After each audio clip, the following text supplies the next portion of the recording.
Bana Kampala na ddala mu bitundu by'eggwanga ebitaliimu abaagala okubanga bagenda bitundu byabwe bali mu kujaganya nga kimezeza okwenjala nti wesiikoze wakirinawuta bali mu nteekateeka ez'okulaba nga bagenda mu nnaku enkulu mu nnaku ennya ezibulayo ebyentambula ebisale bitandise nate okulinnya okusinziira nate ku mawulire agavaayo. Sale Hakim yalondodde emboozi eyo mu kibuga Kampala nate kaabituwe.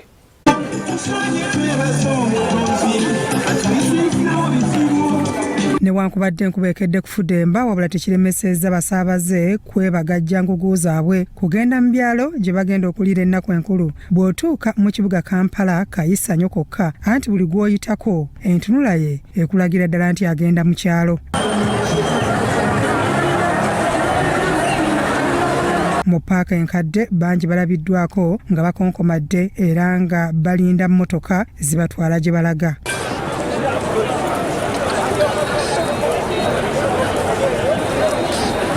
Yo mu paaka empya era nayo kayisanyo ng'abantu boolekera ebyalo.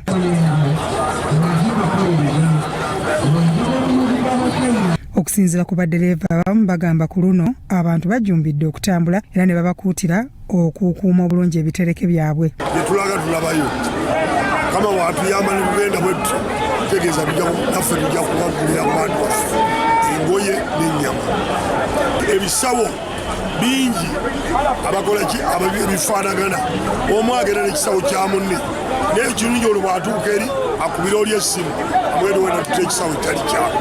Abantu bafuna ssente naddala ba taxi ba drivers so buli drivers babeera nga paaka eri bize tuba tukola. Kyokka bagambye nti bannalinnyisa bisale olw'embeera nabo gye balaba nti si nnungi. Bakulinnyisa kubanga abantu balina ssente, abantu baavu tubadde tukyali ku bisale era bitukyaliko. Semba wale tutwalira emitwalo 3 era gye tuliko. Komansi mitwalo emitwalo 3 era gye tuliko.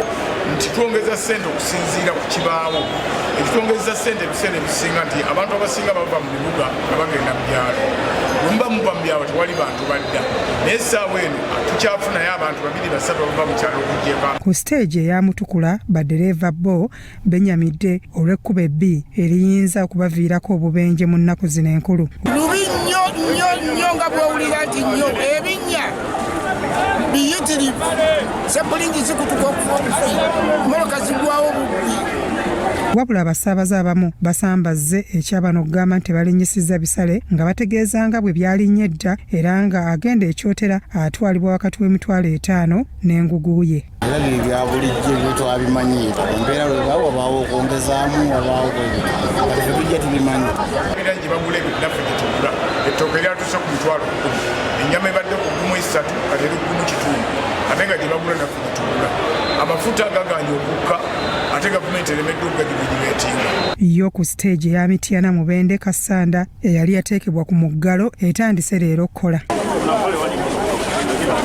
Abakulembeze b'abaddereeva boogedde ku mbeera eno. Okubanga mukola omulimu guno mugumu ne munno nga bamuggyemu takola nena abantu bade batambula kitono n'essaawa zino abantu batandise okutambula tulina buzibu bwonna. Kyokka newankubadde abantu tebannaba kutandika kutambula naye balina essuubi nti baakukola. Mubende ne basiba Kikandwa ne Kasanda Kasambya nga ne batambula Bakabata tebalina ssente bali mu mbeera etali nnungi naye tusuubira abantu bajja kutambula. Kizira ekiriwo olwaleero abantu batandise okutambula naye kitali kinene nnyo bakyali batonotono naye tusuubira okutandika n'olunaku lw'enkya n'olwokusatu abantu bayinza okuba nga batandise okutambula. Ssentebe w'ekibiina ekitaba abatakisi mu Uganda ekya Youth Rashid Sekindi ayogedde ku mbeera y'abasaabaze abasinze okuseerebwa nti beebo abatambula n'ebitereke. Batwala entwala nnyingi n'osanga omuntu ng'akuŋŋaanyiza amasepiki akuŋŋaanyiza ebintu by'abadde akozesa omwaka mulamba n'ayagala abitwale omwaka gugenda okutandika nga atandika n'ebintu birala. Kati abantu abo ebiseera ebisinga ebyo ebintu ajja neyeesanga nti emasaka bamugaye tukutwalira emitwalo 2 naye ng'entwala gye yeetisse ng'ate bagenda mujjako emitwalo 3. Sale Hakim, Crossroad TV, Omunnyo.